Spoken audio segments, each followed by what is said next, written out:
Hello friend, तो आज के नए वीडियो में आप सभी का स्वागत है। दोस्तों, आज हम लोग एक और इम्पॉर्टेंट टॉपिक के बारे में यहाँ पर डिस्कशन करेंगे, जो कि कई बार कई लोगों के द्वारा कमेंट बॉक्स में रिक्वेस्ट किया गया है। तो आज का जो टॉपिक है वो है क्लिंकर। अब ये क्लिंकर एक ऐसा वर्ड है कि जो लोग भी अगर थर्मल पावर प्लांट में काम करते हैं तो वो इनके बारे में ज़रूर सुने होंगे या देखे भी होंगे। और ज़्यादातर वो लोग जो बॉयलर डेस्क इंजीनियर होते हैं या जो लोग बॉयलर ऑपरेट करते हैं वो तो इन्हें हमेशा या अक्सर देखा करते होंगे और हमेशा वो प्रे भी करते होंगे कि उनके काम के दौरान शायद ही क्लिंकर बने। ठीक है, तो आज की वीडियो में हम लोग इसी के बारे में डिस्कशन करेंगे कि ये जो क्लिंकर जो होता है वो क्या होता है, कितने टाइप से क्लिंकर होते हैं, कब इनका फॉर्मेशन होता है, इसके बनने के पीछे क्या क्या रीजन होते हैं। इन सभी बातों का डिस्कशन इस वीडियो में हम लोग डिटेल में करने वाले हैं। तो वीडियो बहुत ही इन्फॉर्मेटिव होने वाला है, तो वीडियो के साथ बने रहें। और यदि आप इस चैनल पर नए हैं तो चैनल को सब्सक्राइब कर लें और बेल नोटिफिकेशन को ऑन कर लें, ताकि इस टाइप के इन्फॉर्मेटिव वीडियो आपको सबसे पहले मिले। तो चलिए बिना समय गवाए वीडियो करते हैं स्टार्ट। तो क्लिंकर का मतलब क्या होता है? ऐश का ढेर, यानी कि जो राख होता है, जो हमारा फ्यूल जो होता है, जो कोयला जो जल जाता है और जलने के बाद जो वो राख का ढेर होता है, तो वो किसी कारण से अगर मेल्ट हो जाए, फ्यूज हो जाए, और फ्यूज होने के बाद, मेल्ट हो जाने के बाद क्या होगा, वो आपस में चिपक जाएगा। तो आपस में चिपक जाने के बाद वो जो ढेर बन जाता है, जो गोला बन जाता है, उसी को ही क्लिंकर कहते हैं। अब देखिए, इस क्लिंकर को हम लोग यहाँ पे डिटेल में बहुत ही बारीकी से समझेंगे, इसलिए ये जो क्लिंकर का जो टॉपिक होगा वो थोड़ा बड़ा हो सकता है। इसलिए हम लोग इसको दो पार्ट में करेंगे। फर्स्ट पार्ट में हम लोग देखेंगे कि क्लिंकर का बेसिक इन्फॉर्मेशन, क्लिंकर क्या होता है, कितने टाइप्स के होते हैं, कैसे हम लोग क्लिंकर को पहचान सकते हैं, और साथ में जो क्लिंकर का ये फॉर्मेशन तो उसके पीछे क्या वेरियस टाइप्स ऑफ रीजन है। तो चलिए देखिए, सबसे पहले हम लोग समझते हैं ये क्लिंकर के बारे में। तो clinker is also known as slag. तो क्लिंकर को स्लैग भी कहा जाता है। जैसे आपने ज्वालामुखी अगर देखे होंगे तो ज्वालामुखी से जो निकलता है लावा, तो वो लावा क्या रहता है, शुरू में आपका पूरा एकदम फ्लूइड की तरह होता है, ठीक है, एकदम पानी की तरह बहता है। लेकिन जैसे ही आपका वो ठंडा हो जाता है तो क्या होता है, सॉलिड हो जाता है। तो उसी को स्लैग या क्लिंकर बोलते हैं। Okay, and in coal fired boiler, जो कि ऐसे बॉयलर जो कोल फायर्ड वाले बॉयलर होते हैं जहाँ पे कोयला का यूज किया जाता है, coal consist of the non combustible element. कोयला में क्या रहता है, तो नॉन कंबस्टिबल एलिमेंट रहते हैं और मिनरल्स होते हैं। ठीक है, तो वहाँ पर ऐसे बॉयलर जहाँ पे कोल यूज किया जाता है और उस कोयले में अगर आपका नॉन कंबस्टिबल एलिमेंट है, नॉन कंबस्टिबल का मतलब ऐसे पदार्थ जो जलने में सहायक नहीं होते, यानी कि जलते नहीं है। ओके, और मिनरल्स, ठीक है, मिनरल जैसे कि आपका सोडियम, पोटेशियम, मैग्नीशियम, कैल्शियम, ये सब हो गया। That's melts and fuse together, जो मेल्स हो जाते हैं और फ्यूज हो जाते हैं टुगेदर, एक साथ मिलकर, as lumpy as from coal combustion. जब कोल कंबशन होता है तो हाई टेम्परेचर पे क्या होते हैं, ये फ्यूज हो जाते हैं और मेल्ट हो जाते हैं। और जब कोई चीज़ अगर मेल्ट हो जाता है तो क्या होगा, वो आपस में चिपक जाएगा, जिसकी वजह से वो एक लंपी क्रिएट करेंगे। ठीक है, जो इरेगुलर शेप का होता है, ओके, एक गोला टाइप का रहता है, उसी को कहा जाता है क्लिंकर।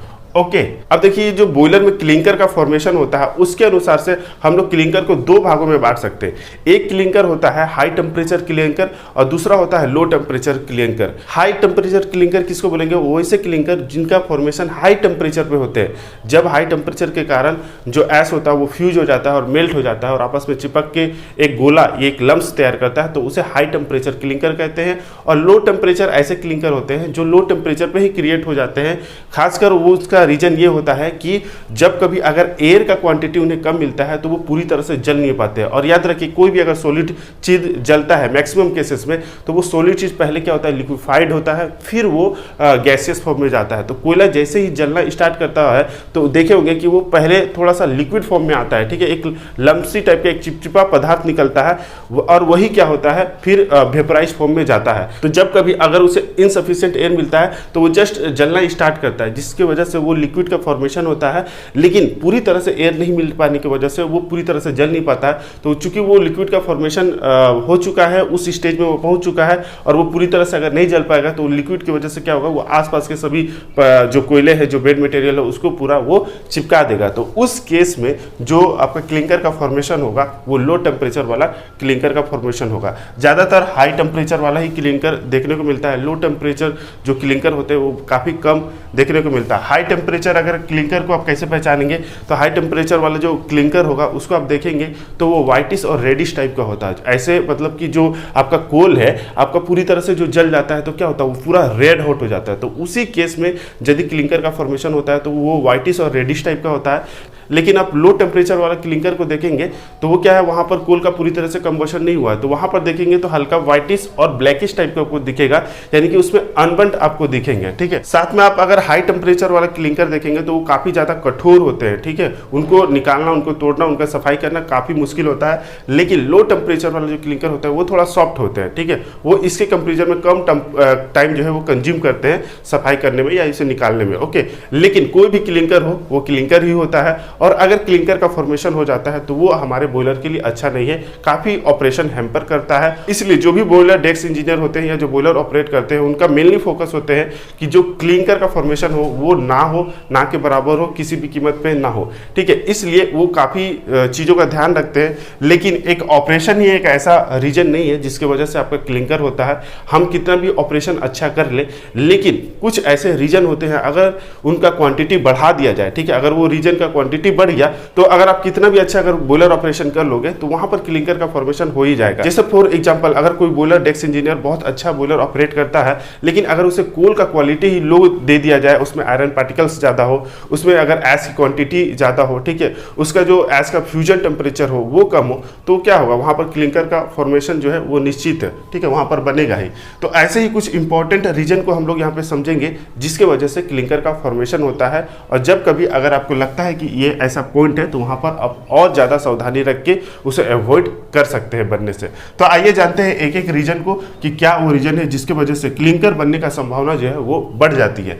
तो पहला जो रीजन है पुअर कोल क्वालिटी। तो जो भी कोल फाइट बॉयलर होते हैं वहां पे कंबशन के लिए कोयला का यूज किया जाता है। तो अगर कोयला का क्वालिटी अगर पुअर हो, कोयला ही अच्छा ना हो, तो वहां पर आपका जो है क्लिंकर बनने की संभावना ज्यादा होती है। तो किस तरह से वो अच्छा नहीं हो सकता है, तो देखिए सबसे पहला बात की हाई साइज एंड वेरी फाइज। तो जो भी बॉयलर होते हैं उनका एक निश्चित डिजाइन होता है कि इस साइज के कोयल वहां पर यूज किया जाएगा। ओके, जैसे CFBC का अलग है, FBC का अलग है, ठीक है, PF का अलग होता है। तो वहां पर अगर साइज अगर हाई हो जाए तो उसमें भी आपका दिक्कत है, उसमें भी आपकी पूरी तरह से कंबशन नहीं होगा।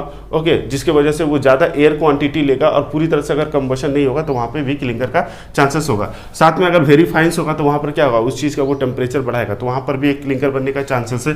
नेक्स्ट जो है high content of S and minerals. अगर आपका जो कोयला है उसमें अगर हाई एस की क्वांटिटी है और मिनरल्स उसमें ज़्यादा है, जो मिनरल्स यानी कि जैसे आपका कैल्शियम हो गया, पोटेशियम हो गया, मैग्नीशियम हो गया, आपका सिलिका हो गया, आपका आयरन हो गया, तो अगर ये सब चीज़ें अगर ज़्यादा रहेगी तो क्या होगा कि ये नॉन कंबसिबल एलिमेंट होते हैं और ये जब हायर टेम्परेचर पे जाते हैं तो ये जो है वो कार्बन के साथ रिएक्शन करके एक सॉलिड का फॉर्मेशन करते हैं। ठीक है, जो कि एक क्लिंकर बनने का कारण है।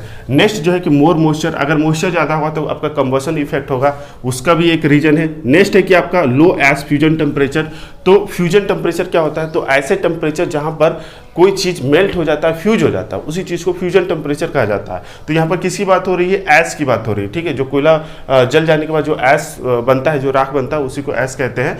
तो वो ऐश क्या होता है कि अगर उसका टेम्परेचर जो है, उसका फ्यूजन टेम्परेचर अगर लो रहेगा तो क्या होगा, वो लो टेम्परेचर पे ही फ्यूज हो जाएगा, मेल्ट हो जाएगा, जिससे क्लिंकर बनने की संभावना ज़्यादा होगी। नेक्स्ट है लो GCB। अगर लो GCB भी होगा तो आपका कंबशन इफेक्ट होगा। ठीक है, कंबशन प्रॉपर नहीं होगा, जिसकी वजह से आपका क्लिंकर बनने का खतरा रहेगा। नेक्स्ट जो रीजन है जो कि काफ़ी इंपॉर्टेंट है, लेस एयर फ्यूल रेशियो। तो किसी भी कारण से अगर आपका फ्यूल फीडिंग ज़्यादा हो गया, ओवर फीडिंग हो गया, तो उस केस में आप देखेंगे कि एयर के रिस्पेक्ट में आपका फ्यूल जो है वो ज़्यादा है, तो उस केस में उसको सफिशिएंट एयर नहीं मिलेगा, मतलब कंबशन नहीं होगा, और कंबशन नहीं होगा इसका मतलब है कि क्लिंकर का वहाँ फॉर्मेशन हो सकता है। जस्ट इसके उल्टा भी हो सकता है कि अगर फ्यूल आपका मान लीजिए कॉन्स्टेंट है, किसी कारण से आपने एयर को कम कर दिया, ये एयर कम हो गया, ठीक है, तो उस केस में भी आपका क्लिंकर बनने का खतरा होता है। नेक्स्ट है इम्प्रॉपर कंबशन। तो जो आपका कंबशन हो रहा है, फ्यूल, बेड मटेरियल, एयर, ये सब मिक्स होकर जो कंबशन हो रहे हैं, तो अगर उनका कंबशन प्रॉपर तरीके से नहीं हो रहा, सही तरीके से अगर आप ट्रिपल टी को मेंटेन नहीं कर रहे हो, ट्रिपल टी यानी कि टाइम टेम्परेचर टर्बुलेंस, ओके। तो अगर वो मेंटेन नहीं किया जाता है तो वहाँ पर भी कंबशन इफेक्ट होते हैं, जिसकी वजह से क्लिंकर बनने का एक रीजन बनता है। Next improper bed fluidization. तो बेड टाइप का जो बॉयलर होते हैं वहाँ पर बेड मटेरियल को फ्लूइडाइज किया जाता है। तो किसी कारण से अगर आपका बेड मटेरियल फ्लूइडाइज नहीं होगा तो वहाँ पर क्या होगा कि कोयला जो है वो डंप होगा। और याद रखिए, जब हम लोग बेड मटेरियल को फ्लूइडाइज करते हैं तो दो वहाँ पर रीजन होता है। एक होता है कि बेड को अच्छी तरह से मिक्स होकर वहाँ पे कंबशन में सहायक होना, साथ में जो एयर जाता है वो एक तरह से कूलिंग का भी काम करता है। ओके, तो जो हम लोग एयर ही अगर वहाँ पे फ्लूइडाइज नहीं होगा तो मतलब एयर पहुँच नहीं पा रहा, एयर पहुँच नहीं पा रहा तो प्रॉपर कंबशन नहीं होगा। और अगर प्रॉपर कंबशन नहीं होगा तो वहाँ पर आप देखेंगे कि जैसे भी अगर किसी कारण से वहाँ पर अगर कोयला जल गया तो वो हाई टेम्परेचर शूट अप कर लेगा, और हाई टेम्परेचर जाएगा तो चूंकि उसे एयर नहीं मिल रहा तो वो ठंडा भी नहीं होगा। तो उस केस में क्या होगा, वहाँ पर क्लिंकर बनने का चांसेस जो होता है वो ज़्यादा होता है, जो कि ओवरफीडिंग के केस में ऐसा देखा जाता है जहाँ पे फ्लूइडाइजेशन नहीं होता है।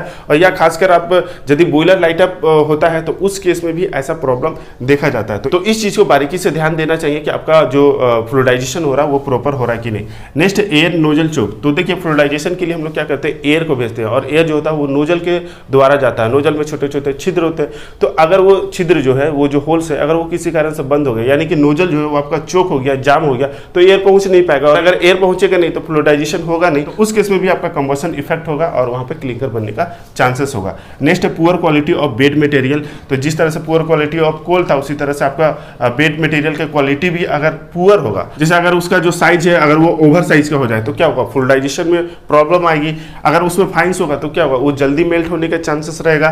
नेक्स्ट, अगर उसमें आयरन परसेंट हाई, अगर उसमें आयरन ज्यादा होगा तो भी प्रॉब्लम क्रिएट होगा। नेक्स्ट है कि जो बेड मटेरियल है अगर उसका फ्यूजन टेम्परेचर लो होगा तो भी आपका क्लिंकर बनने का खतरा ज्यादा होगा, वो जल्दी फ्यूज हो जाएंगे, जल्दी मेल्ट हो जाएंगे। Okay. Next, low space of combustion. तो देखिए, ये भी एक रीजन है, जब भी अगर कोई फ्यूल कंबशन करता है, जैसे कोयला अगर कंबशन करता है तो क्या होता है, स्वेल होता है, वो फैलता है। तो अगर किसी कारण से मान लीजिए कि कोई कॉम्पैक्ट जगह पे अगर फर्नेस के जैसे कॉर्नर में मान लीजिए कि अगर वहाँ पर कंबशन हो रहा, अगर उसको प्रॉपर तरीके से फैलने की जगह नहीं मिल रहा या वहाँ पर फ्लूइडाइजेशन नहीं हो रहा, तो वो उसको क्या होगा कि वो जब जलेगा तो उसको फैलने का जगह नहीं मिलेगा, और फैलने का जगह नहीं मिलेगा तो क्या होगा, उसकी एरिया रिस्ट्रिक्ट होगी और वो आपस में चिपकने की कोशिश करेगा। तो उस केस में भी क्लिंकर बनता है। Next, fuel feeding of low ignition temperature of fuel during boiler startup. तो इस पॉइंट को बारीकी से ध्यान देना चाहिए, और इसी केस में आपका ज्यादातर क्लिंकर बनते हैं। एक्चुअली जब कभी भी अगर बॉयलर लाइट अप होता है तो उस केस में काफी ज्यादा प्रेशर रहता है, सभी कोई चाहते हैं कि हमारा बॉयलर जो लाइट अप है वो जल्दी है, और ऊपर से भी काफी प्रेशर होता है, लेकिन बॉयलर की सेफ्टी देखना भी जरूरी है। तो उस केस में अगर हम कोल के इग्निशन पॉइंट, यानी कि ऐसा टेम्परेचर जहां पे कोयला जलना स्टार्ट करता है, उससे बहुत पहले ही अगर कोयला को दे देंगे तो क्या होगा, कोयला डंप होगा, वो सही तरीके से जल नहीं पाएगा। तो इसलिए जब कभी अगर कोल को अगर बॉयलर लाइट अप के दौरान फीडिंग किया जाता है, ठीक है, तो उस समय कोल के इग्निशन पॉइंट पर देना चाहिए। कोल के इग्निशन पॉइंट पे देखेंगे तो उस समय क्या होगा कि उसका एक तो इग्निशन पॉइंट मिल जाएगा, साथ में वहां पर जो भी कार्बन प्रेजेंट होंगे वो पहले ही जल चुके होंगे, जिसकी वजह से अब कोल का बर्निंग होना और ज्यादा आसानी से स्टार्ट हो जाएगा। तो उस केस में क्लिंकर जो होता है वो कम बनते हैं। ठीक है, तो जब कभी भी अगर बॉयलर स्टार्ट करें तो लो इग्निशन टेम्परेचर पे ना करेंगे, क्योंकि ये भी एक रीजन बनता है क्लिंकर का। अच्छा।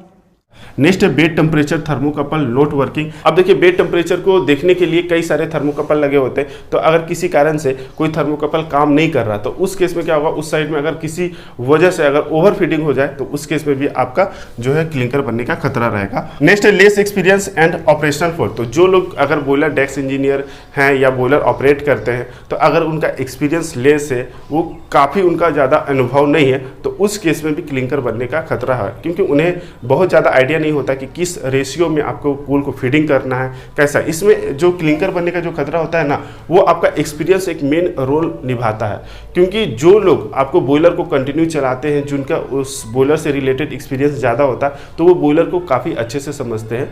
ठीक है, तो इस केस में उनके द्वारा जो क्लिंकर बनने का खतरा रहता है वो कम होता है। साथ में जो ऑपरेशनल फॉल्ट होगा, तो अगर किसी कारण से अगर ऑपरेशनल फॉल्ट हो जाए, ओवर फिटिंग ज़्यादा हो जाए, एयर कम हो जाए, ठीक है, तो इस केस में भी आपका क्लिंकर बनने का खतरा रहता है। तो अगर लेस एक्सपीरियंस होगा और ऑपरेशनल फॉल्ट होगा, तो ये भी एक रीजन है क्लिंकर बनने का।